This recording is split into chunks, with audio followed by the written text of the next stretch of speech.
Warung bubur itu tutup setelah pemiliknya hilang secara misterius. 2 minggu kemudian, warungnya buka lagi dengan pemilik baru. Tapi rasanya tetap sama persis. Masalahnya, tak ada satupun warga yang tahu siapa yang mengajari pemilik baru itu. Dan setiap malam terdengar ketukan dari dalam panci ketukan yang sama, seperti saat Yopan menghilang. Selamat datang di Jagat Demit.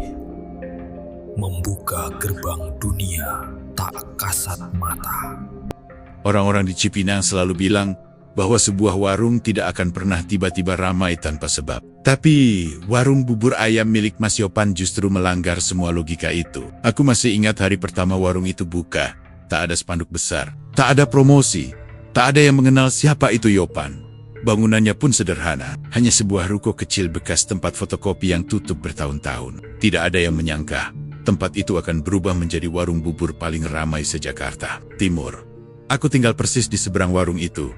Jadi aku melihat bagaimana semuanya bermula. Hari pertama buka, pelanggan cuma 3 orang. Hari jumlahnya naik jadi 12. Hari ketiga, antrian mengular sampai trotoar. Dan hari ketujuh, orang-orang rela menunggu sambil berdiri karena kursi tidak cukup lagi. Cepat banget lakunya ya, kata Bu Murni padaku suatu pagi sambil menenteng tas belanja. Aku hanya mengangguk. Bagiku semua itu terasa janggal. Seperti ada sesuatu yang dipaksakan oleh keadaan. Yang membuat warga semakin heran adalah sikap Mas Yopan sendiri. Dia jarang berbicara. Wajahnya selalu tampak segar, meski bekerja dari subuh sampai hampir tengah malam. Tak pernah kulihat matanya memerah atau badannya lemas. Karyawan-karyawannya sering berganti, tapi dia tetap berdiri di titik yang sama di dekat kompor, mengaduk bubur seperti mesin yang tidak mengenal lelah. Suatu kali aku memberanikan diri bertanya, "Mas, kok kuat ya kerja terus?" Dia hanya tersenyum tipis dan menjawab, "Kalau sudah rezeki mas, badan jadi ikut ringan." Jawabannya terdengar biasa saja, tapi cara dia mengatakannya membuat bulu kuduku naik. Tatapannya tidak seperti orang yang sedang berbicara padaku, melainkan seperti menatap sesuatu di belakangku. Kadang aku merasa Yopan tidak sedang memasak untuk manusia. Ada cara dia memegang ulekan, caranya membolak-bolik suiran ayam, caranya menabur bawang goreng. Semua itu seperti ritual yang sudah dilakukannya sejak lama. Pada minggu kedua, kabar tentang bubur ayam Mas Yopan menyebar kemana-mana. Ojol datang bergantian. Mobil berplat luar kota mulai terlihat. Bahkan anak kosan dari 3 blok sebelah ikut datang ke sini. Yang membuat warga makin curiga adalah perubahan suasana setiap subuh. Biasanya jalanan masih sepi. Hanya ada suara motor ojek dan ibu-ibu berangkat belanja. Tapi sejak warung itu ada, aroma bubur yang sangat tajam memenuhi udara. Bukan aroma bubur biasa, tapi aroma gurih yang menusuk hidung. Seperti ada rempah yang terlalu kuat. Aromanya terasa berat, dan kadang membuat orang yang baru bangun merasa mual. Kayak bukan aroma bubur ya, kata Pak Darto ketika kami duduk di pos ronda. Aku mengangguk perlahan. Ada rasa tidak nyaman yang sulit dijelaskan. Yang lebih mengganggu lagi adalah banyaknya suara aneh di sekitar warung pada jam-jam tertentu. Pernah satu malam aku terbangun karena mendengar suara benda jatuh dari arah dapur warung itu. Seperti panci logam yang ditarik paksa. Ketika aku mengintip dari jendela, aku melihat lampu dapurnya menyala. Itu jam 2 pagi. Aku tahu karyawannya selalu pulang jam 11 malam. Jadi hanya Yopan yang mungkin ada di sana. Tapi aku tidak melihatnya. Yang kulihat hanyalah bayangan panjang yang bergerak di balik tirai plastik. Bayangan itu berdiri terlalu tinggi untuk menjadi bayangan manusia. Aku mencoba meyakinkan diriku bahwa itu hanya permainan cahaya. Tapi 2 hari kemudian, aku mendengar dari penjaga parkir minimarket bahwa Yopan tidak pernah terlihat keluar atau masuk pada jam-jam tersebut. Aneh, ya, kata penjaga itu sambil merokok. Warungnya tutup, tapi kayak ada orang mondar-mandir. Kadang terdengar suara cekikikan juga. Aku memejamkan mata mendengar itu. Suara cekikikan di dapur warung bubur yang sempit itu. Sejak saat itu, warga mulai membicarakan hal-hal yang tadinya hanya mereka simpan dalam hati. Desas-desus bahwa Yopan tidak bekerja sendirian, bahwa ada sesuatu yang membantunya, bahwa keberhasilan warung yang mendadak ini tidak wajar. Meski begitu, tidak ada yang berani mengatakannya secara terang-terangan. Warga hanya berani berbisik, menuduh pelan, dan saling melirik setiap kali melihat Yopan tersenyum pada pelanggan. Suatu sore, seorang anak kecil yang sering bermain di sekitar sana mendekat padaku dan berkata polos, "Om, aku lihat Mas Yopan ngobrol sama temannya, tapi temannya nggak kelihatan." Ketika kutanya apa maksudnya, dia menjawab, "Dia ngomong sendiri, tapi mukanya ngadep ke bawah meja, kayak ada yang duduk di situ. Aku merinding. Anak itu tidak mungkin berbohong, karena ekspresinya benar-benar kebingungan. Hari demi hari, keanehan itu semakin menjadi-jadi. Warung selalu buka tepat jam keempat, tidak pernah terlambat 1 menit pun. Bahkan saat hujan deras dan banjir kecil merendam halaman, pelanggan tetap datang. Ada seperti kekuatan yang membuat orang ingin makan di sana, meski sebenarnya tidak terlalu lapar. Banyak pembeli bercerita bahwa mereka hanya tiba-tiba kepingin banget, sampai tidak bisa menahan diri. Dan setiap kali mereka selesai makan, wajah mereka selalu terlihat sedikit pucat.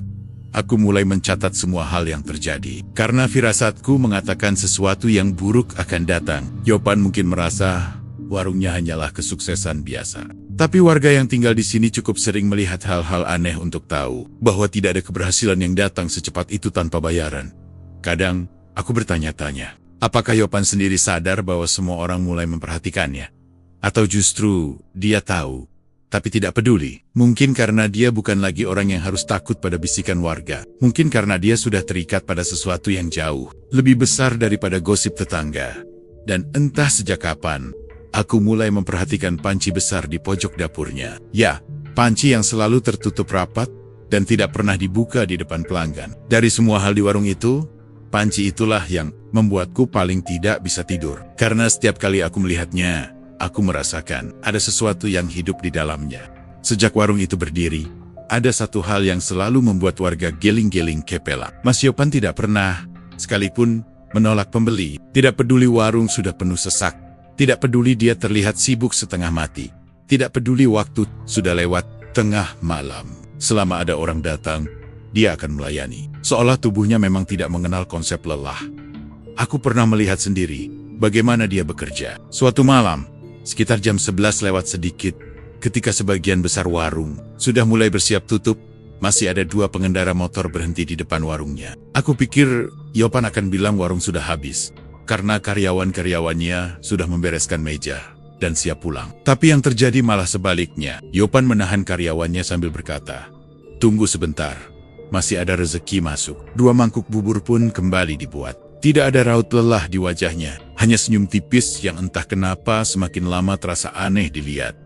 Warga mulai membicarakan hal itu. Kata Bu Murni, orang kalau rezeki banyak itu wajar, tapi kalau sampai nggak pernah nolak pembeli, apapun kondisinya, itu malah mencurigakan. Pak Darto menimpali dengan gumaman, kayak ada yang nyuruh terus buka, kayak nggak boleh berhenti. Desas-desus mulai bertebaran. Dan seperti biasanya, kabar burung di kampung tak pernah butuh waktu lama untuk tumbuh menjadi rumor yang lebih besar. Suatu hari, ada cerita menarik dari seorang ojek online bernama Fajar. Dia bilang bahwa dia pernah datang jam 2 dini hari, karena pesanan yang masuk tiba-tiba muncul di aplikasinya. Ketika sampai di warung, lampunya mati seperti sudah tutup, tapi pintu bagian belakang sedikit terbuka. Fajar mengetuk sambil memanggil, "Mas Yopan, pesanan bubur." Dan tanpa suara langkah atau derit lantai, tiba-tiba pintu itu terbuka, lebih lebar, dan Yopan muncul. Wajahnya tenang, tidak seperti orang yang baru bangun tidur. "Masih ada stok, tunggu bentar," katanya. Fajar mengaku sempat merinding, karena ia yakin Yopan berdiri di belakang pintu itu sebelum dipanggil. Berdiri dalam kegelapan tanpa suara. Ketika cerita itu menyebar, warga hanya saling pandang. Tidak ada yang berani menyimpulkan apa-apa, tapi tatapan mereka sudah cukup menjelaskan isi pikiran masing-masing. Sesuatu di warung itu tidak wajar. Yang membuat semuanya semakin terasa tidak masuk akal adalah stamina Yopan. Karyawan berganti 3-4 kali selama beberapa minggu. Tetapi Yopan tidak pernah terlihat sakit, jatuh, atau kehabisan energi. Randy, salah satu karyawan yang sempat bertahan hampir 2 minggu, pernah bicara padaku. Dia berkata dengan suara pelan, seolah takut kalau kata-kata Nia akan terdengar sampai ke dapur warung. "Mas Yopan itu kayak nggak pernah tidur, Pak saya. Lihat dia pagi, siang, malam, mukanya sama terus. Kayak nggak berubah. Kayak patung hidup." Aku tertawa kecil waktu itu untuk meredakan suasana.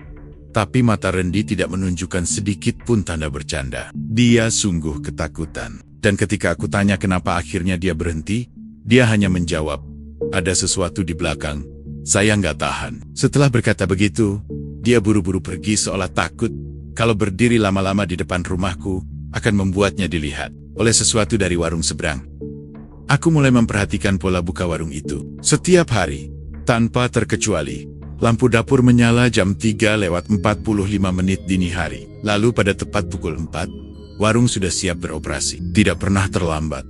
Bahkan ketika hujan badai sampai jalanan depan ruko tergenang setinggi mata kaki. Warga lain pun memperhatikan hal yang sama. Orang kalau cuma mengandalkan tenaga manusia, nggak mungkin begitu terus. Ujar Pak RW ketika kami berkumpul di pos ronda. Tapi tidak ada yang melanjutkan kata-kata itu. Terlalu berbahaya untuk diutarakan. Bukan hanya soal buka tutup warung, tetapi juga soal ucapan Yopan. Setiap kali ada pelanggan baru, dia selalu mengucapkan kalimat yang sama, dengan intonasi yang sama, dan dengan tatapan mata yang terlalu tajam untuk ukuran seseorang yang sekadar menjual bubur. Rezeki nggak boleh ditolak. Yang datang harus disyukuri, katanya. Tidak ada yang salah dengan kalimat itu. Sebenarnya, hanya saja, rasanya seperti ia mengulang sesuatu yang dipaksakan, seolah bukan kalimat yang benar-benar berasal dari dirinya. Ada satu kejadian yang akhirnya membuat seluruh warga sepakat bahwa ada sesuatu yang lebih menyeramkan daripada sekadar kelelahan yang ditahan. Kejadian itu dialami oleh seorang pria bernama Heru, pelanggan setia yang tinggal 5 rumah dari malam itu.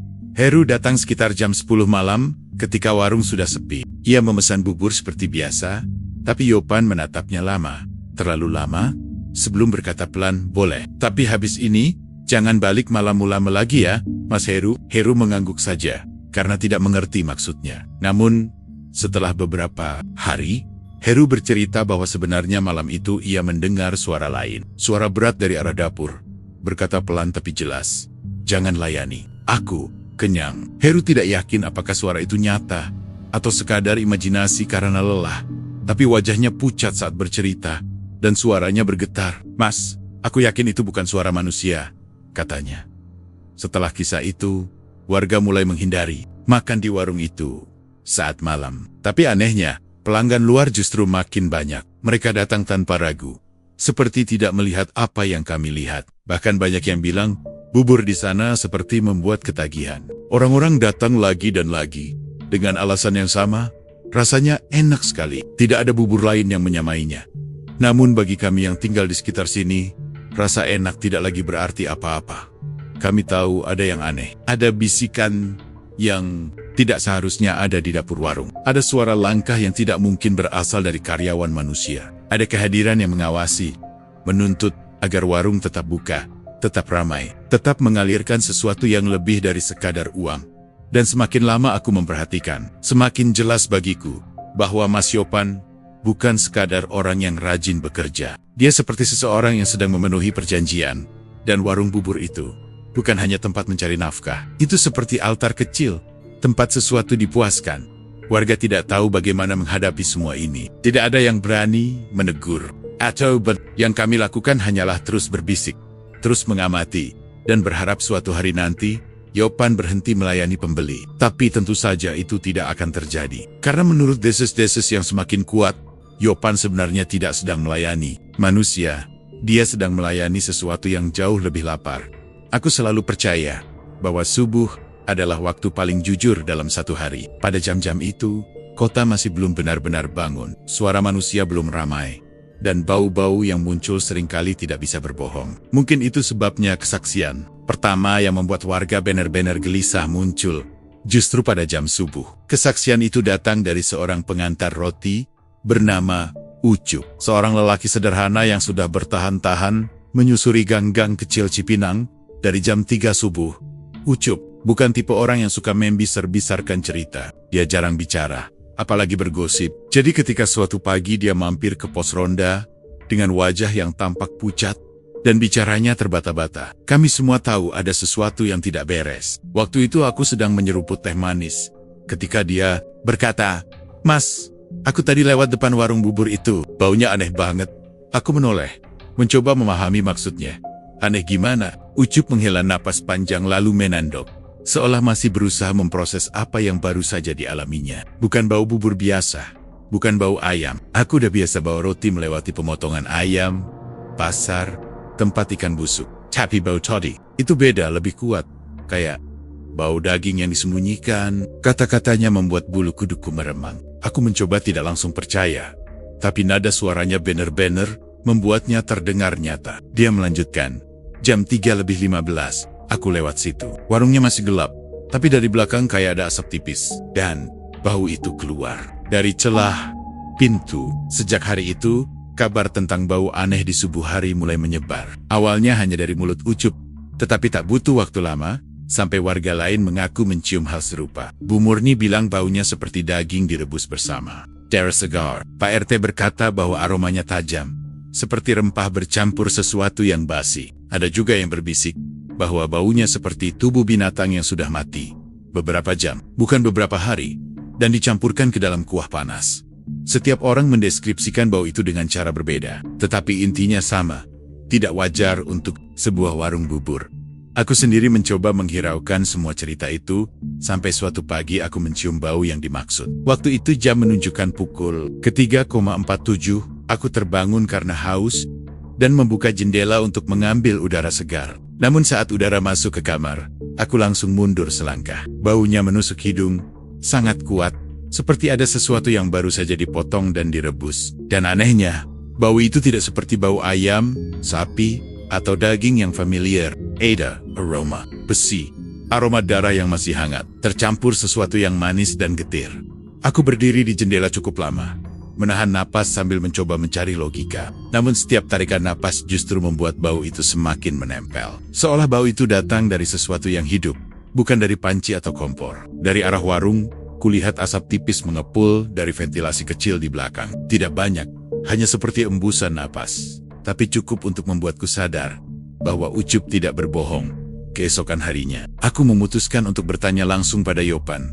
Ketika aku singgah pagi itu, warung sudah ramai seperti biasa. Yopan sedang mengaduk bubur di belakang kepalanya. Sedikit menunduk, aku mendekat dan mencoba berbicara santai. Mas, tadi subuh aku cium bau aneh dari warung ini. Lagi masak apa? Yopan berhenti mengaduk sebentar. Gerakannya terhenti seperti seseorang yang baru mendengar sesuatu yang seharusnya tidak ditanyakan. Lalu pelan-pelan, dia menoleh ke arahku. Tatapannya datar, tidak marah, tapi bukan juga tersenyum. Lebih seperti seseorang yang memikirkan jawaban. Yang aman, rempah. Mas, saya bikin bumbu baru. Mungkin aromanya kuat. Aku mengangguk, meski jelas itu bukan jawaban sebenarnya. Bumbu sekuat apapun tidak akan mengeluarkan bau seperti itu. Dan yang lebih mengganggu dari jawabannya adalah senyum yang tidak sampai ke mata.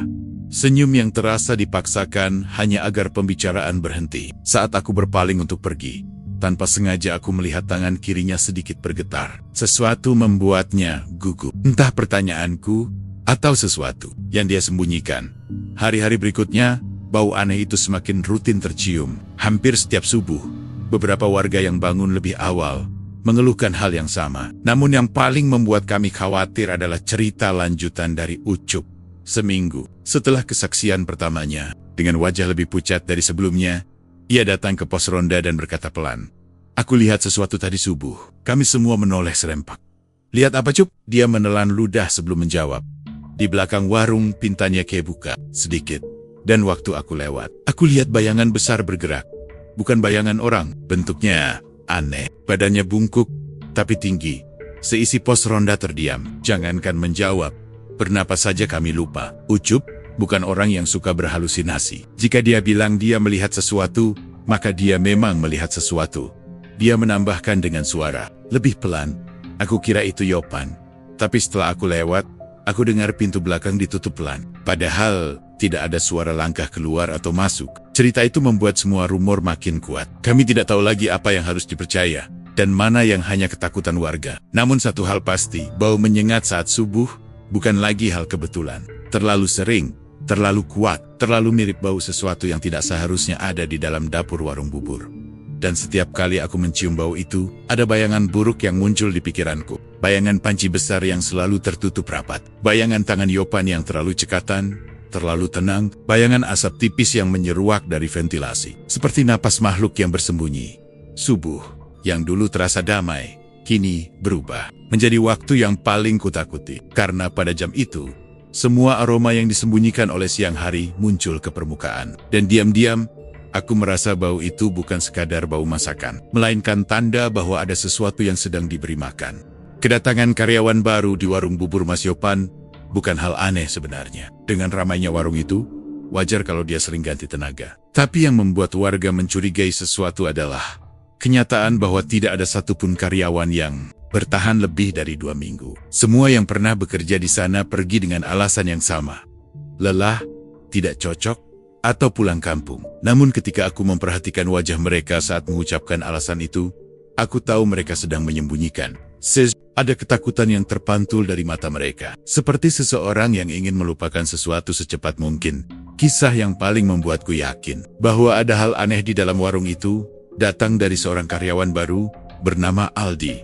Anak ini umurnya sekitar 19, badannya kecil, dan wajahnya polos. Dia baru bekerja 3 hari, tapi dari caranya berjalan, aku merasa dia sudah seperti orang yang kehilangan semangat. Padahal baru 3 hari, pagi itu aku mendekati warung, berniat membeli teh hangat, dan melihat Aldi sedang mengelap meja. Dia tampak gugup setiap kali menoleh ke dapur. Aku menyapanya. "Hendik, kok mukanya pucat? Kecapekan ya?" Dia terkejut mendengar sapaanku, seolah belum terbiasa orang lain berbicara padanya. "Enggak, Pak. Cuma kaget aja." Aku tersenyum kecil. "Baru kerja di sini ya?" "Baru, Pak, 3 hari." Tapi suaranya tidak mengandung nada bangga, seperti karyawan baru lain yang biasanya merasa senang bisa bekerja di warung seramai ini. Nada suaranya lebih seperti sedang menahan sesuatu yang ingin ia ceritakan, tapi tidak boleh keluar.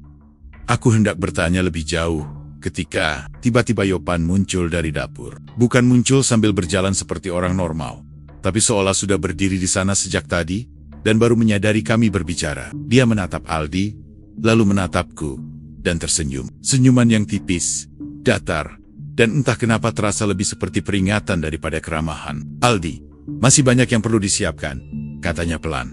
Aldi langsung berdiri tegap, mengangguk cepat, dan berlalu masuk ke dapur, tanpa berani menoleh ke arahku. Yopan memerhatikannya sampai menghilang, lalu menatapku lagi. "Mas Honya, mau beli teh ya?" Aku mengangguk. Dia tidak berkata apa-apa lagi, hanya memalingkan wajahnya dan kembali ke dapur. Namun sebelum dia benar-benar masuk, aku sempat melihat sesuatu. Tangannya sedikit gemetar, sangat halus, hampir tidak terlihat kalau tidak diperhatikan. Tapi gemetar itu bukan gemetar lelah, lebih seperti menahan sesuatu atau menutupi sesuatu. Hari itu, aku memutuskan untuk pulang cepat. Ada sesuatu pada tatapan Yopan yang membuatku tidak nyaman. 2 hari kemudian, Aldi datang ke rumahku. Waktu itu sudah hampir jam 9 malam. Dia mengetuk pintu pelan, seolah takut suara ketukannya didengar oleh orang yang tidak seharusnya mendengar. Kedek, kubukakan pintu. Wajahnya benar-benar pucat, bahkan bibirnya sedikit bergetar. "Pak, boleh cerita sebentar?" tanyanya hampir berbisik. Aku mempersilahkannya masuk. Dia duduk di ujung kursi seperti seseorang yang takut membiarkan punggungnya kosong. Setelah beberapa menit berdiam diri, ia mulai bicara. "Mas Yopan itu aneh, Pak," katanya. "Aneh banget." Aku menatapnya hati-hati. "Aneh gimana?" Aldi menelan ludah lalu menandok.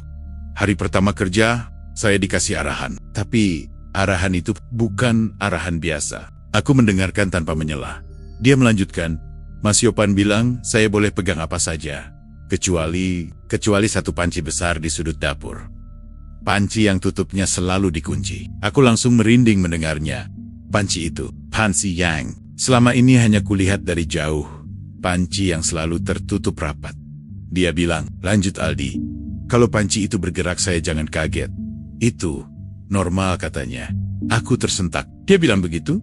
Aldi mengangguk cepat. "Ayah, Pak, dan itu belum seberapa. Mas Yopan juga bilang, kalau saya dengar suara dari arah panci itu, saya jangan menoleh. Apapun yang terjadi, jangan menoleh." Darahku seperti berhenti mengalir. Arahan seperti itu tidak mungkin diberikan seorang pemilik warung normal. Tidak ada penjelasan yang bisa membuat kalimat-kalimat itu terdengar masuk akal. Aldi menutup wajahnya dengan kedua tangan, lalu berkata pelan, "Pak, saya dengar suara itu." Suasana malam terasa semakin berat. Aku bahkan bisa mendengar detak jam dinding di ruang tamu. "Suara apa yang kamu dengar?" tanyaku pelan. Dia menggigit bibirnya sebelum menjawab suara orang. Pelan banget. Kayak orang minta tolong. Tapi bukan suara orang dewasa. Bukan suara anak kecil juga. Suaranya aneh, serak, dan kayak sakit. Aku tidak ada kata yang bisa keluar dari mulutku. Terus panci itu goyang sendiri. Katanya lagi, "Bukan goyang karena kompor, Pak. Goyangnya kayak ada yang nyenggol dari dalam." Aku merasakan kulit belakang leherku menegang. Damage. Apa yang sebenarnya dilakukan Yopan di dalam warung itu? Aldi melanjutkan kisahnya dengan suara lebih pelan. Seolah takut kalau suara itu akan memanggil sesuatu. Saya cerita ke karyawan lain. Namanya Rian. Dia cuma bilang, kalau saya nggak kuat, lebih baik berhenti. Dia juga bilang, arahan itu sudah biasa. Setiap karyawan baru pasti dapat arahan yang sama. Aku menarik napas panjang. Kamu mau berhenti? Aldi mengangguk lemah. Mau, Pak. Saya nggak tahan. Mas Yopan juga kadang ngomong sendiri. Ngomongnya sambil ngadep panci itu. Kayak nyenengin sesuatu. Aku tidak tahu harus menasihatinya apa. Yang bisa kulakukan hanyalah menyuruhnya berhenti kerja secepat mungkin. Keesokan paginya, Aldi tidak muncul di warung. Dan anehnya, Yopan bahkan tidak bertanya, tidak mencari, tidak terlihat peduli sama sekali. Seolah-olah Aldi memang tidak pernah bekerja di sana. Namun sejak hari itu, rumor tentang arahan aneh dari Yopan menyebar semakin cepat. Warga mulai sadar bahwa pergantian karyawan yang terlalu sering bukan karena mereka tidak cocok. Mereka meninggalkan warung itu karena sesuatu yang bersembunyi di dalam dapur. Sesuatu yang bahkan tidak ingin mereka sebut namanya. Dan yang paling menakutkan adalah, arahan itu jelas bukan bertujuan menjaga keselamatan karyawan. Arahan itu lebih seperti aturan yang dibuat untuk tidak mengganggu sesuatu yang sudah bertahan-tahan tinggal di dalam warung itu. Aku ingat jelas malam itu. Malam Jumat yang seharusnya terasa biasa saja di gang kecil dekat warung bubur Yopan. Tapi hari itu, ada sesuatu yang tidak bisa kulupakan. Sesuatu yang membuatku sampai sekarang masih merinding jika mengingatnya. Waktu itu aku baru 2 minggu bekerja. Masih canggung. Masih mencoba menyesuaikan diri dengan ritme warung yang tak pernah sepi. Namun pada malam itu, Mas Yopan tiba-tiba meminta kami pulang lebih awal. Alasannya sederhana, katanya mau bersih-bersih besar di area belakang. Padahal sebelum-sebelumnya, warung itu tidak pernah tutup lebih cepat. Bahkan pada malam yang paling sepi sekalipun. Ade pulang duluan ya, kunci nanti biar abang yang urus, katanya sambil menepuk bahu kuringan. Tapi matanya menghindar, dan itu membuatku curiga. Aku tidak langsung pulang saat itu. Ada sesuatu yang mengganjal. Biasanya Mas Yopan cerewet, bahkan kadang terlalu ramah. Tapi malam itu ia seperti sedang menyembunyikan sesuatu. Aku pun berjalan pelan menjauh dari warung. Namun hanya sampai ke tikungan. Dari sana, aku bisa melihat atap belakang warung. Entah kenapa, langkahku enggan benar-benar pergi. Ketika jarum jam menunjukkan pukul 11 malam, aku melihat sesuatu yang tak pernah kulihat sebelumnya. Awalnya hanya kilatan samar seperti cahaya lampu sepeda motor. Tapi semakin lama, cahaya itu berubah menjadi merah, redup, namun stabil. Seperti lampu kecil yang dinyalakan di ruangan gelap. Namun yang membuatku tidak bisa menahan napas, bukan cahayanya melainkan bayangan seseorang yang sedang bergerak pelan di balik cahaya itu. Aku mengenal postur itu. Mas Yopan. Ia berjalan memutari sesuatu atau seseorang. Gerakannya lambat dan berulang, seolah mengikuti pola tertentu. Tidak seperti orang sedang bersih-bersih. Tidak seperti orang sedang berbenah. Ini seperti ritual. Tidak ada suara, tidak ada musik, hanya cahaya merah yang terus berdenyut seperti jantung. Aku melongok sedikit lebih jauh, menyandarkan kepala ke tembok tikungan. Dari posisi itu, aku bisa mendengar suara yang sangat pelan, nyaris tertelan angin. Malam, suara seperti gumaman, atau bacaan, atau doa yang anehnya membuat bulu kuduku berdiri. Bukan doa biasa, pikirku saat itu. Kata-katanya tidak kupahami, bahkan terdengar seperti bahasa yang bukan bahasa manusia. Tiba-tiba bayangan Mas Yopan berhenti. Ia menghadap ke satu titik yang tidak bisa kulihat dari posisiku. Cahaya merah itu semakin terang, lalu meredup, lalu terang lagi. Seperti sedang merespons, seperti sedang hidup. Aku terpaku, antara ingin pergi, tetapi kaki tidak mau bergerak. Di tengah kebingungan itu, aku mendengar suara lain. Suara napas, bukan napas manusia. Berat, panjang, dan seperti bergema. Aku yakin itu bukan suara Mas Yopan. Segera aku menunduk, menyembunyikan sebagian tubuhku di balik tembok. Jantungku berdegup begitu keras, sampai kupikir Mas Yopan bisa mendengarnya. Dari jauh, setelah beberapa menit yang terasa seperti berjam-jam, gumaman itu berhenti. Cahaya merah perlahan padam, menyisakan gelap pekat di belakang warung. Mas Yopan keluar beberapa saat kemudian, membawa kantong hitam yang cukup besar. Ia mengikatnya rapat, lalu menyeretnya menuju selokan besar di ujung gang. Kantong itu bukan seperti orang membawa sampah. Ada sesuatu yang terlalu hati-hati, terlalu takut, terlalu waspada. Aku memberanikan diri mendekat sedikit. Dari jarak belasan meter, aku mencium aroma samar dari kantong itu. Aroma yang sama, seperti yang pernah kurasakan saat subuh, aroma anyir yang menusuk. Aroma yang bukan sampah. Saat Mas Yopan menengok ke kanan dan kiri, memastikan tidak ada yang melihat. Aku buru-buru menjauh dan memalingkan wajah. Namun sebelum aku benar-benar pergi, aku sempat melihat sesuatu yang membuat tubuhku langsung lemas. Kantong hitam itu bergerak. Helen, seperti ada sesuatu di dalamnya yang menggeliat. Aku menutup mulut dengan kedua tangan, menahan diri agar tidak teriak. Mas Yopan segera mendorong kantong itu masuk ke dalam selokan besar, lalu menutupnya dengan papan kayu yang sebelumnya sudah dipaku separuh. Seolah ritual itu adalah rutinitas yang dia lakukan setiap minggu. Saat ia berjalan kembali menuju warung, aku bersembunyi di balik gerobak kosong di pinggir jalan. Namun kali ini, ia tidak terlihat seperti biasanya. Wajahnya pucat, matanya sayu, tetapi bibirnya tersenyum kecil. Senyum yang aneh, senyum yang tidak menunjukkan kebahagiaan, melainkan semacam kepastian bahwa sesuatu telah dibayar lunas. Sebelum masuk, ia memandangi warungnya yang gelap sambil bergumam, "Semoga cukup buat minggu ini. Aku tidak tahu harus kembali bekerja atau tidak. Tapi satu hal jelas, sejak malam itu warung bubur Yopan bukan sekadar warung, dan cahaya merah dari belakang itu bukan cahaya biasa. Itu adalah peringatan. Atau mungkin panggilan, asterisk.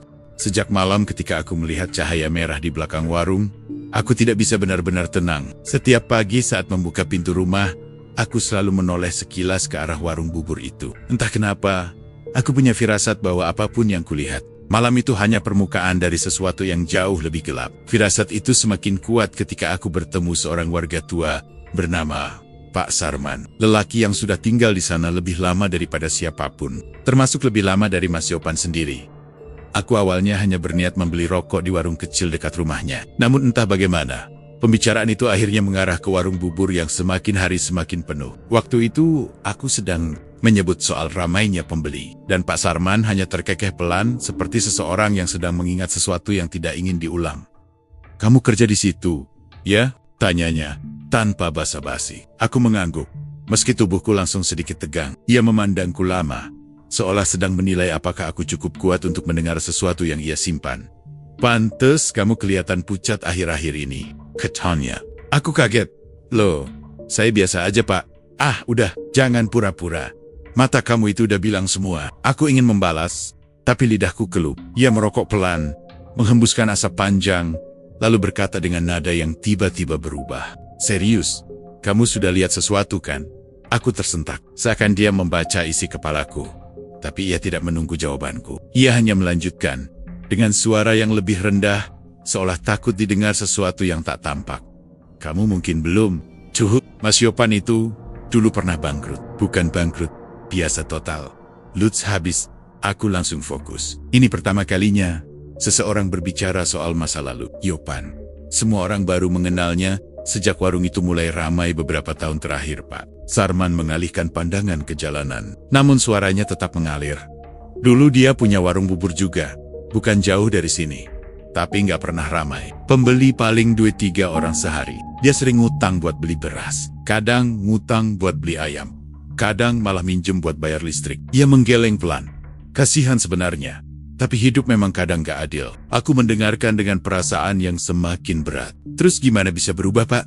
Kok sekarang malah rame banget?" Pak Sarman menatapku sebentar, lalu tersenyum miring. Senyum yang lebih mirip guratan getir. "Ya, itu dia. Perubahannya tuh terlalu cepat. Nggak masuk akal. Dari yang gak punya apa-apa, tiba-tiba bisa beli freezer baru, bisa pasang bener gede, bisa renovasi dapur, dan pembeli tiba-tiba banyak. Kayak semut dapat gula." Aku menelan ludah. Ada sesuatu yang mengganjal di dadaku. Semacam perasaan bahwa aku sedang mendengar potongan puzzle yang hilang. Waktu itu, saya kira Yopan dapat investor atau semacam bantuan keluarga. Tapi ternyata enggak. Saya tahu karena saya lihat sendiri. Perubahannya dimulai setelah satu malam dia pulang dalam keadaan yang beda. "Beda gimana?" tanyaku pelan. Matanya, Pak Sarman menatapku dengan mata yang ikut mengeras. Kayak orang yang baru bikin kesepakatan. Kesepakatan yang tidak dibacakan keras-keras.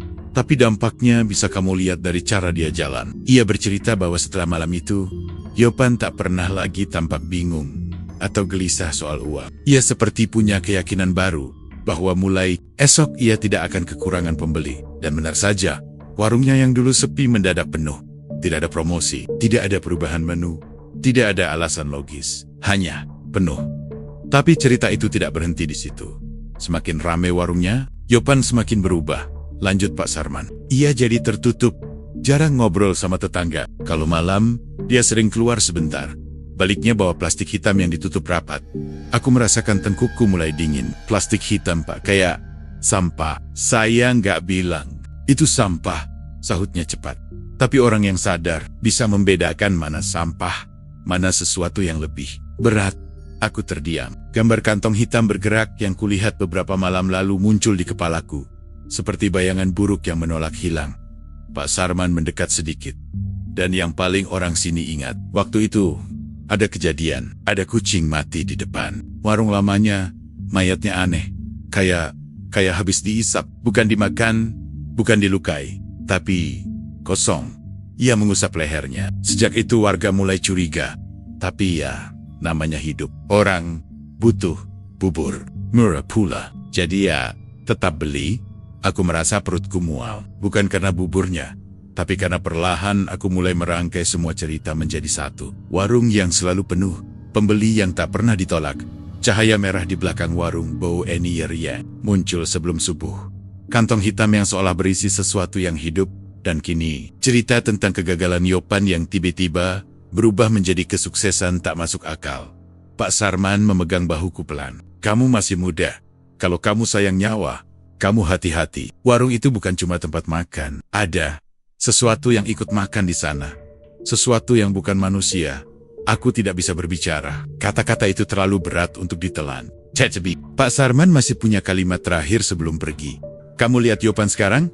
Dia ramah sama pembeli lalu senyum. Tapi di belakang senyum itu, ada sesuatu yang harus dia bayar. Dan kamu kerja di dalamnya. Jadi kamu akan lihat lebih banyak. Ia mematikan rokoknya dan berdiri. Semoga kamu kuat. Soalnya, Yopan itu bukan cuma pedagang yang bangkit dari kebangkrutan. Dia orang yang diberi kesempatan kedua. Dan kesempatan kedua itu jarang gratis. Setelah ia pergi, aku hanya bisa berdiri terpaku. Untuk pertama kalinya sejak bekerja di warung itu, aku merasa seperti berdiri di mulut sesuatu yang besar, gelap, dan lapar. Dan seolah malam itu belum cukup menyeramkan. Aku tiba-tiba teringat tatapan Mas Yopan. Pagi tadi tatapan yang tidak seperti biasanya. Tatapan yang seperti sedang menghitung atau memilih. Sejak saat itu aku tahu, cerita Mas Yopan bukan hanya soal kesuksesan. Ia menyimpan sesuatu jauh lebih dalam, lebih kelam. Sesuatu yang mungkin sebentar lagi akan menyeret masuk. Sejak mendengar cerita Pak Sarman tentang kebangkrutan Yopan dan perubahan misterius yang terjadi setelahnya, pikiranku tidak pernah benar-benar tenang. Setiap kali aku bekerja, rasanya seperti ada mata lain yang memerhatikan dari sudut warung mata, yang bukan milik manusia. Tapi kejanggalan berikutnya bukan muncul dari dapur, bukan dari cahaya merah, bukan dari kantong-kantong hitam. Kali ini, datang dari para pembeli itu sendiri. Warung bubur Yopan memang terkenal ramai, tapi ada satu pola yang mulai kusadari setelah beberapa hari mengamati. Pembeli yang datang sendirian, terutama yang duduk di pojok, selalu terlihat berbeda saat pulang. Mereka datang dengan wajah biasa, beberapa bahkan tampak ceria. Tapi ketika selesai makan dan berdiri, ekspresi mereka berubah seperti orang yang baru bangun dari mimpi panjang. Pucat, bingung, seperti kehilangan sesuatu tapi tidak tahu apa. Awalnya kupikir mereka hanya lelah atau sedang banyak pikiran. Tapi suatu hari, kejanggalan itu menjadi terlalu jelas untuk diabaikan. Pagi itu, seorang bapak datang sendirian, pakai seragam pegawai kantor pemerintahan, lengkap dengan ID card yang tergantung di dada. Ia duduk di pojok, tempat yang jarang disentuh sinar matahari. Saat aku menyajikan buburnya, ia tersenyum ramah. Pagi, Dek. Kayaknya kamu masih baru. Ya, katanya. Iya, Pak. Baru beberapa minggu. Ia tertawa kecil. Warung Mas Yopan enak, tapi kalau makan di sini sering lupa waktu. Hehe. Aku membalas senyumnya, meski tidak terlalu paham maksudnya. Ia makan pelan, menikmati setiap sendok bubur, seperti orang yang tidak terburu-buru. Namun saat ia hendak pulang dan merogoh saku celananya, ia tiba-tiba berhenti, tangannya mencari-cari sesuatu. Lalu ia menghembuskan napas panjang dengan wajah bingung. Loh, HP saya mana ya? Gumamnya. Aku yang berdiri tak jauh langsung mendekat. Bapak tadi bawa HP. Ya bawalah. Tadi pas duduk masih saya pegang. Ia kembali meraba sakunya, bahkan menengok ke bawah meja. Aneh banget, hilang gitu aja. Aku ikut mencari, memeriksa lantai, celah kursi, bahkan meja sebelah. Tidak ada. Tidak mungkin hilang begitu cepat. Mas Yopan melihat kejadian itu dan langsung ikut membantu. Wajahnya tampak tenang. Terlalu tenang untuk seseorang yang pelanggannya. Kehilangan barang. Coba diingat-ingat lagi, Pak. Jangan panik dulu, katanya dengan nada lembut. Mungkin jatuh di jalan sebelum masuk. Si bapak menggeleng. Saya tadi jalan sambil main HP, Mas. Jelas-jelas HP itu di tangan saya. Ada jeda singkat. Tatapan Mas Yopan turun ke mangkuk bubur yang baru saja kosong. Hanya 1 detik. Sangat cepat. Tapi aku menangkapnya. Tatapan itu seperti memastikan sesuatu. Kita cari di dapur sekalian, Dek, katanya padaku. Siapa tahu jatuh waktu kamu lewat. Aku menurut. Meski aku yakin HP itu ada saat bapak itu duduk. Kami mencari dalam diam beberapa menit. Tidak ketemu apa-apa. Saat kami kembali, si bapak sudah berdiri resah sambil memegang kepalanya. Sudahlah, mungkin saya lupa naruh di motor, katanya dengan nada ragu. Ia keluar dari warung dengan langkah tergesa. Namun, beberapa jam kemudian, sekitar jam 2 siang dia kembali lagi. Kali ini wajahnya lebih pucat daripada saat pagi. Mas, pulsanya hilang, katanya lirih. Mas Yopan mengangkat alis. Maksudnya, saya cek pakai nomor cadangan. Ternyata pulsa nomor saya itu habis. Semuanya. Padahal tadi saya masih punya banyak. Aku menahan napas. Ini baru pertama kalinya pembeli kembali dengan keluhan seperti itu. Mas Yopan tetap tersenyum ramah. Mungkin kepakai buat paket data otomatis, Pak.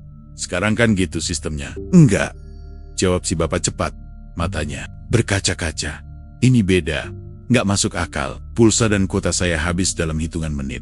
Dan waktu ke aplikasi provider. Di situ tertulis konsumsi data ratusan gigabyte. Ia menatap kami berdua, terutama Mas Yopan, dengan wajah yang menuntut. Joben, any bangit. Seolah-olah ada yang mengisap semua kuota saya dalam sekali jalan. Jantungku serasa turun ke perut. Kata mengisap itu seperti gema dari cerita Pak Sarman tentang kucing yang ditemukan mati. Tubuhnya kosong. Mas Yopan tidak bereaksi berlebihan. Ia hanya menepuk bahu bapak itu dan berkata, kadang sistem error, Pak. Saya sarankan langsung ke galeri provider saja. Suara Yopan tetap tenang, tapi aku menangkap gerakan tangannya yang sedikit gemetar. Bapak itu pergi dengan wajah resah, meninggalkan kami dalam hening. Aku menatap Yopan dan bertanya pelan, Mas, itu maksudnya apa? Ia menulis sekilas ke arah kursi pojok yang tadi dipakai si bapak. Orang kalau makan di sini harusnya tenang, tapi ada juga yang datang sendirian. Pikirannya kusut, energinya banyak kebuang. Energi, ulangku. Tiap manusia bawa bebannya sendiri. Ia tersenyum, tapi kali ini senyum itu tidak sampai ke matanya. Kadang bebannya itu diambil. Aku terdiam. Semua bulu kuduku berdiri. Kata-katanya terlalu jujur, terlalu tepat, terlalu sesuai dengan apa yang kulihat dan kuhidu. Setelah bapak itu pergi, aku memperhatikan setiap pembeli yang datang sendirian. Dan ternyata, pola itu nyata. Mereka makan dengan lahap, tapi pulang dengan langkah goyah. Ada yang mengeluh baterai HP-nya tiba-tiba drop dari 80% jadi 5%. Ada yang bilang, kuotanya hilang. Ada yang pulang sambil mengusap dada, seperti sesak napas. Dan yang paling menyeramkan, ada seorang mahasiswa yang datang malam hari. Ia duduk di pojok yang sama, makan sambil sibuk main HP. Tapi ketika ia bangun, wajahnya pucat seperti kertas. Bang, kenapa tiba-tiba saya pusing banget? Ia bertanya padaku. Gemetar, aku belum sempat menjawab ketika HP di tangannya padam sendiri. Loh, baterai saya tadi 60%. Ia hampir pingsan saat keluar. Aku berdiri terpaku, menatap kursi pojok itu. Tempat yang sama, pembeli yang selalu sendirian, dan sesuatu yang tidak terlihat. Mengambil sesuatu dari mereka. Pulsa, kuota, energi, kesadaran, entah apa lagi. Dan ketika malam tiba, aku melihat Mas Yopan memandangi kursi itu dengan tatapan yang sulit dijelaskan antara bangga, lega, dan takut sekaligus. Kursi itu harus selalu terisi, gumamnya. Aku mundur perlahan. Sesuatu di dalam diriku berbisik bahwa kursi itu bukan sekadar tempat duduk. Itu adalah mulut kecil dari sesuatu yang lebih besar, sesuatu yang lapar, sesuatu yang memakan bukan darah, tapi daya hidup manusia modern. Sesuatu yang sedang diberi makan. Nama, kesuksesan, Aku mulai kehilangan hitungan tentang hari sejak bekerja di warung bubur itu. Semua terasa campur aduk bau anyir yang datang tiap subuh.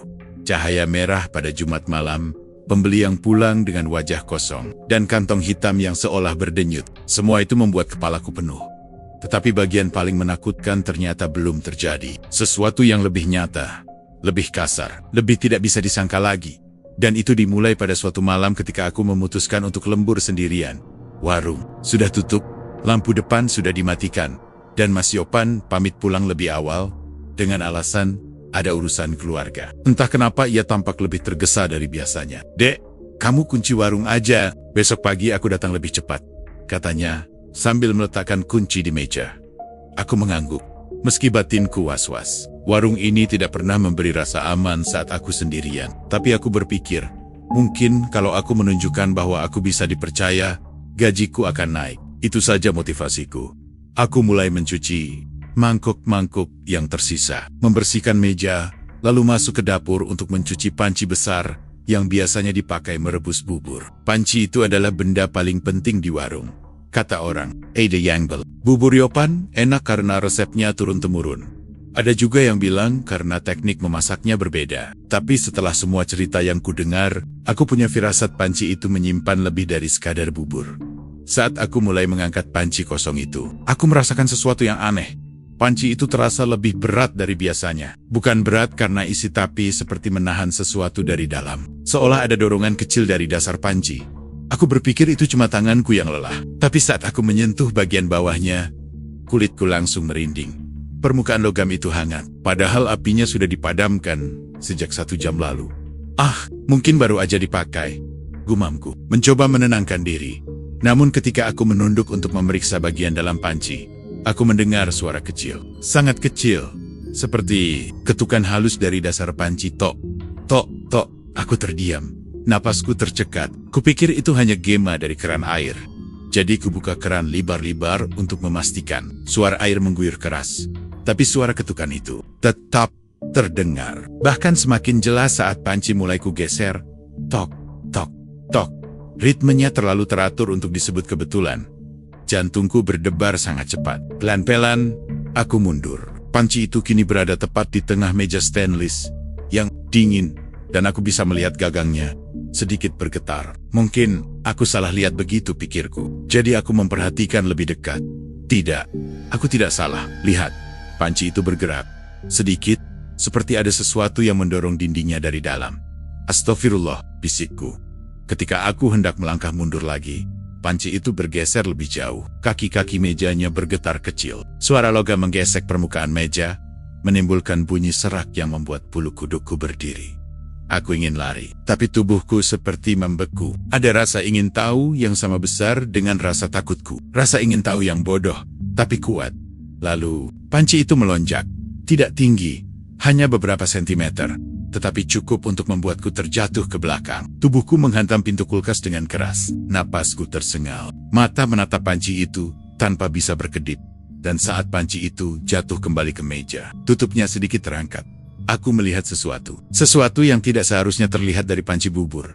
Awalnya kupikir itu hanya uap. Tapi uap tidak mungkin. Berwarna pekat seperti kabut merah gelap. Uap itu berputar perlahan, seperti asap dupa, tapi jauh lebih berat. Bentuknya seolah mencoba keluar, merayap ke tepi panci. Kemudian, di balik kabut itu, ada sesuatu lagi, seperti jemari, tipis, memanjang, menyentuh bagian dalam tutup panci dari bawah. Tutup panci bergerak pelan, seperti diketuk dari dalam. Tok, tok, tok, jangan, gumamku tanpa sadar. Aku tidak tahu kepada siapa aku bicara, kepada diriku sendiri, agar jangan melihat, atau kepada makhluk di dalam panci, agar jangan keluar. Namun saat aku bersiap berdiri dan kabur, panci itu meledak sedikit, mendorong tutupnya ke samping. Tidak sampai terbang, tetapi cukup untuk memperlihatkan isi panci lebih jelas. Aku menjerit kecil, bukan karena sesuatu melompat keluar, tapi karena sesuatu sedang membentuk diri di dalam panci itu. Kabut merah itu menggumpal seperti daging hidup, berputar-putar membentuk mata atau sesuatu, menyerupai mata yang kemudian menatap langsung kepadaku. Tatapannya tidak manusiawi, tidak marah, tidak bahagia, hanya lapar. Aku lari. Tidak peduli apakah panci itu jatuh, apakah makhluk itu keluar, atau apakah seluruh warung terbakar sekalipun. Aku menabrak meja, hampir tersandung, berlari keluar tanpa menoleh. Kunci warung masih ada di meja depan, tapi aku tidak berani kembali. Udara malam terasa seperti penyelamat. Aku masuk ke rumah dan mengunci pintu 2 kali. Namun saat aku terengah-engah dan mencoba tenang, HP-ku tiba-tiba bergetar. Notifikasi pesan masuk. Dari Mas Yopan. Dek, kamu masih di warung. Tanganku gemetar saat membalas. Sudah pulang. Mas, tidak lama kemudian, pesannya muncul lagi. Bagus. Jangan pernah buka panci itu sendirian. Kamu belum punya izinnya. Aku hampir menjatuhkan HP. Izinnya? Apa maksudnya? Sebelum aku sempat mengetik balasan, pesan ketiga masuk. Kalau panci itu bergerak, biarkan saja. Itu tanda dia sudah waktunya makan lagi. Aku menatap layar HP dengan rasa ngeri yang tidak bisa dijelaskan. Kini semua deses-deses terasa masuk akal. Warung yang tidak pernah sepi. Pembeli yang kehilangan energi. Cahaya merah. Kantong hitam. Dan panci yang bergerak sendiri. Ternyata pusat dari semuanya adalah panci itu, panci yang bukan sekadar alat memasak, tetapi wadah bagi sesuatu yang diberi makan demi menjaga kesuksesan warung. Sesuatu yang lapar, sesuatu yang hidup, dan malam. Itu aku sadar, apapun yang Yopan sembah, itu tinggal di dalam dapurnya. Aku masih ingat malam itu, malam ketika semua deses-deses yang selama ini hanya terdengar seperti angin kosong, berubah menjadi sesuatu yang bisa kurasakan, menempel di kulit, menekan dadaku, dan mengunci langkahku. Malam, ketika aku benar-benar melihat apa yang selama ini hanya dibisikkan warga sebagai penagih. Malam ketika Yopan, lelaki yang selalu tersenyum ramah, sambil mengaduk bubur, terlihat seperti seseorang yang sedang menunggu ajalnya. Aku sudah mulai curiga sejak sore. Yopan tampak gelisah. Langkahnya cepat, pandangan matanya seperti memburu sesuatu yang tak terlihat. Tangan kanannya gemetar setiap kali ia memegang panci. Dan napasnya pendek-pendek seperti orang dikejar bayangan. Warung yang biasanya ramai mendadak sepi, tapi bukan karena tidak ada pembeli. Entah kenapa semua orang tampak memilih menatap. Dari jauh, seolah mereka tahu malam itu bukan malam yang aman untuk mendekat. Aku berdiri di depan pintu warung, masih memakai celemek yang sudah kusut. Mas, tutup aja malam ini, kataku pelan. Aku bahkan tak yakin dia mendengarnya. Yopan menatap lantai. Lalu tiba-tiba ia mendekat sambil mencengkeram pundakku sampai aku meringis. Kamu, jangan pulang dulu. Kalau aku bilang lari, kamu lari. Jangan lihat ke belakang apapun yang terjadi. Suaranya pecah. Seperti ada sesuatu di tenggorokannya yang menahan. Kenapa, Mas? Tanyaku terbata. Dia tak menjawab. Ia hanya menoleh keluar, ke arah jalan gelap yang seolah ikut menahan napas. Lalu ia berbisik, mereka datang lebih cepat dari seharusnya. Aku tak mengerti. Tapi seluruh bulu kuduku berdiri begitu saja. Sore tadi memang ada tanda-tanda tidak biasa. Kucing-kucing liar yang biasanya berkeliaran di sekitar warung tiba-tiba menghilang. Angin panas yang datang tanpa alasan. Beberapa kendaraan mogok tepat di depan warung. Dan suara seperti desahan, panjang dari dalam selokan. Tapi semuanya terasa seperti kebetulan. Sampai sekarang, malam turun benar-benar pekat. Biasanya lampu-lampu toko tetangga masih menyala. Tapi entah kenapa, jam 8 malam itu semua lampu padam bersamaan. Seakan seluruh kawasan dipaksa untuk ikut menyaksikan sesuatu yang seharusnya tidak dilihat manusia manapun. Yopan meraih kunci warung, tapi tangannya terus bergetar. Sudah lewat waktunya, gumamnya. Biasanya mereka datang jam 2, sekarang belum jam 9. Aku menelan ludah. Mereka siapa, Mas? Sebelum Yopan menjawab, ada suara lirih. Suara yang tidak bisa kujelaskan apakah itu manusia atau bukan.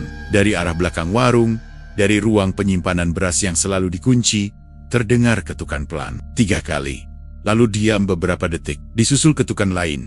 Lebih berat, lebih dalam, seolah dilakukan oleh tangan sebesar kepala manusia. Tek, tek, tek.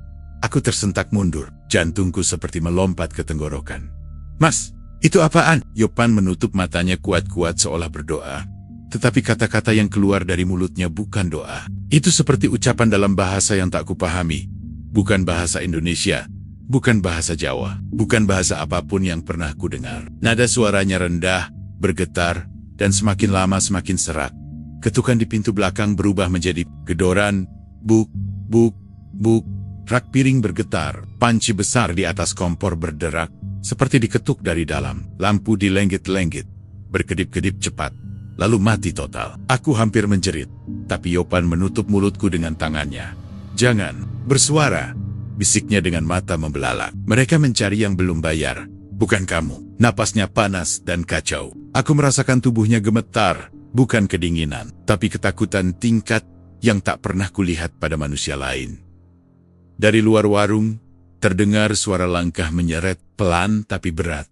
Seperti sesuatu yang memiliki banyak kaki, namun mencoba berjalan. Seperti manusia. Setiap langkah diikuti suara seperti besi, digoreskan ke aspal. Suara itu membuat dadaku seperti diremas. Aku tak tahan.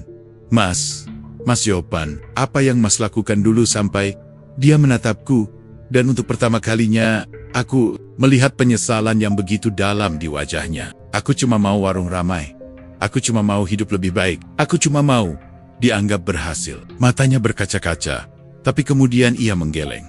Tapi semua itu ada harga, dan mereka selalu menagih pada akhirnya. Kedua orang di belakang berubah menjadi teriakan panjang, serak, seperti suara seseorang yang tenggorokannya dipenuhi lumpur. Suara itu menembus tulang, menembus kepalaku hingga aku merasa telingaku panas. Aku harus keluar, kata Yopan tiba-tiba. Kalau aku sembunyi, mereka akan ambil nyawa orang lain. Sebagai gantinya, aku refleks menarik bajunya. Jangan! Mas, bukan. Dia melepaskan tanganku. Dengar, kalau aku tidak kembali, jangan pernah buka pintu belakang itu. Jangan pernah masak bubur di panci itu lagi. Dan jangan sebut nama mereka, meski ada yang bertanya. Sebelum aku sempat mencegah, Yopan melangkah keluar warung. Pintu kaca bergetar ketika ia membuka, seperti menolak dibuka. Angin malam langsung masuk, membawa bau seperti tanah basah bercampur darah. Dari luar, aku hanya melihat bayangannya berhenti di depan warung. Lalu perlahan sebuah bayangan lain muncul dari kegelapan. Bukan manusia, bukan hewan. Cingjinnya kali Yopan, tubuhnya membungkuk, kulitnya gelap dan licin seperti bekas terbakar. Tidak berjalan, tapi menyeret diri. Dan kepalanya seperti tengkorak dengan wajah yang terus berubah-ubah. Aku menutup mulut dengan kedua tangan, agar tidak menjerit. Makhluk itu mendekat, lalu berhenti tepat di depan Yopan. Aku melihat Yopan gemetar seperti anak kecil. Makhluk itu mencondongkan tubuh, memperhatikan Yopan seperti menilai barang belian. Aku tak tahu apa yang mereka bicarakan, tapi aku tahu satu hal. Malam itu, Mas Yopan sedang membayar sesuatu yang sudah lama ia tunda. Dan setelah itu, Yopan hilang, bayangannya hilang, makhluk itu juga hilang.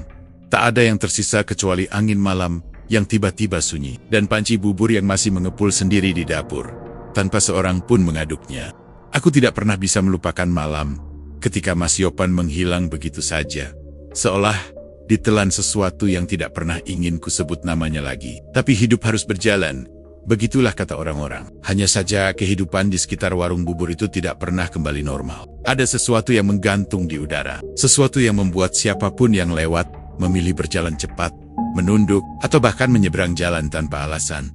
Warung itu ditutup selama hampir 2 minggu. Tidak ada polisi, tidak ada garis kuning, tidak ada pencarian resmi. Keluarganya pun katanya tinggal di luar kota dan sudah lama tidak berkomunikasi dengannya. Semua hanya saling bertanya, saling berbisik, tapi tidak ada yang benar-benar mencoba mencari kebenaran. Mungkin karena sebagian dari mereka sudah tahu, atau setidaknya menebak apa yang sebenarnya terjadi, dan mereka memilih diam. Aku sendiri butuh waktu untuk bisa tidur tanpa memikirkan suara ketukan dari pintu belakang warung itu. Setiap kali aku memejamkan mata, aku seperti kembali mendengar napas berat makhluk itu, melihat bayangannya yang membungkuk dan kulitnya yang hitam licin. Aku masih merasa tangan Yopan yang terakhir kali menepuk bahuku dingin, seperti tangan orang yang sedang berdiri di depan liang kubur. Namun, pada suatu pagi yang tiba-tiba, warung itu mendadak buka kembali. Pagi yang sama sekali tidak memberi tanda apapun sebelumnya. Seolah dunia ingin pura-pura lupa. Aku terkejut ketika melihat spanduk baru dipasang. Warnanya cerah, tulisannya besar. Warung bubur ayam Mas Gani. Rasa ori, resep turun-temurun. Mas Gani, aku tidak pernah mendengar nama itu sebelumnya. Warga sekitar juga tidak ada yang mengenalnya. Tapi anehnya, semua seolah menerimanya begitu saja. Orang-orang berbaris sejak subuh. Sama seperti dulu ketika warung masih atas nama Yopan. Seolah mereka hanya butuh tempat makan murah dan cepat. Bukan penjelasan tentang pemilik lama yang hilang tanpa jejak. Aku ragu-ragu mendekat. Ada dorongan untuk masuk. Melihat bagaimana keadaan di dalam. Memastikan bahwa dapur itu tidak lagi menyimpan sesuatu yang ingin keluar saat malam tiba. Tapi sekaligus ada rasa takut yang menahan langkahku. Takut menemukan sesuatu yang lebih buruk daripada yang pernah kulihat. Saat aku akhirnya masuk, Mas Gani menyambut dengan senyum yang terlalu ramah untuk orang baru. Silakan Mas, mau bubur apa? Aku hanya mengangguk lemah. Biasa aja Bang, Kadik. Ia membungkuk mengaduk bubur. Aku melihat gerakannya. Pelan, teratur, mengaduk dari arah yang sama persis seperti Yopan.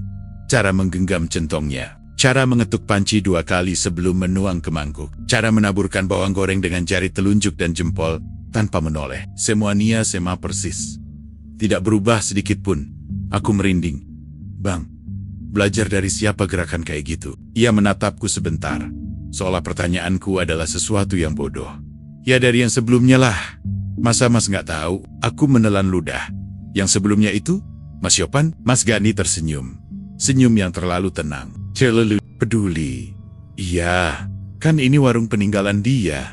Peninggalan, kata itu terasa seperti batu yang jatuh masuk ke perutku. Peninggalan, bagaimana? Yopan tidak pernah dikenal punya saudara. Apalagi yang bisa mewarisi warung ini. Lalu dari mana orang ini muncul? Aku menahan napas ketika melihat panci besar di dapur. Panci yang seharusnya ku benci seumur hidup. Yang pernah bergerak sendiri. Yang pernah mengetuk dari dalam. Sekilas, terlihat biasa. Tapi saat aku memperhatikan lebih teliti, ada bekas goresan panjang di sisi panci garis hitam, seperti bekas kuku yang tak pernah manusia punya. Aku tampak terpaku sampai Mas Gani menegur. Kok melamun? Ayo dimakan dulu, masih panas. Aku menggizer. Mangkuk itu pelan. Bang, resepnya dari mana? Mas Gani terdiam sebentar. Dari dia. Lalu ia menatap dapur. Dia yang ngajarin. Aku mencoba tersenyum, meski tenggorokanku seperti dicekik. Dia siapa? Ia berhenti mengaduk. Hening sesaat. Lalu ia menjawab dengan suara yang lebih rendah, lebih dalam, yang punya warung ini sebelumnya. Dan yang punya warung ini sebenarnya. Aku membeku. Ada nada ganda di suaranya. Seolah 2 orang berbicara bersamaan. Atau 2 suara dari satu tenggorokan. Bang, suaraku hampir hilang. Yang sebenarnya itu, maksudnya siapa? Mas Gani tersenyum lagi. Tapi kali ini senyumnya berbeda. Lebih melengkung. Lebih panjang, terlalu panjang untuk wajah manusia yang menjaga panci itu. Jawabnya pelan. Aku langsung mendorong kursi dan bangkit. Tanpa membayar, tanpa menengok. Aku hanya ingin keluar dari tempat itu sebelum aku menjadi bagian dari sesuatu yang tidak pernah kuminta. Saat aku melewati pintu, aku sempat menoleh sekali. Mas Gani kembali menunduk, mengaduk bubur dengan ritme yang sama, gerakan yang sama, seperti Yopan, atau seperti sesuatu yang lebih tua dari Yopan. Sebelum aku benar-benar pergi, dari arah dapur aku mendengar suara yang membuat seluruh tubuhku mati rasa. Tek, tek, ketukan dari dalam panci. Sama seperti malam ketika Yopan menghilang, dan warga tetap datang, tetap membeli, tetap memuji rasanya. Aneh ya, kata seorang ibu-ibu di belakangku. Pemiliknya beda, tapi rasanya sama persis kayak dulu. Aku tidak berani menjawab, karena jauh di dalam diriku. Aku tahu, satu hal yang tidak pernah boleh kusebut di depan siapapun, warung itu memang punya pemilik baru. Tapi buburnya rasanya tetap sama. Karena yang mengaduk bukan hanya manusia.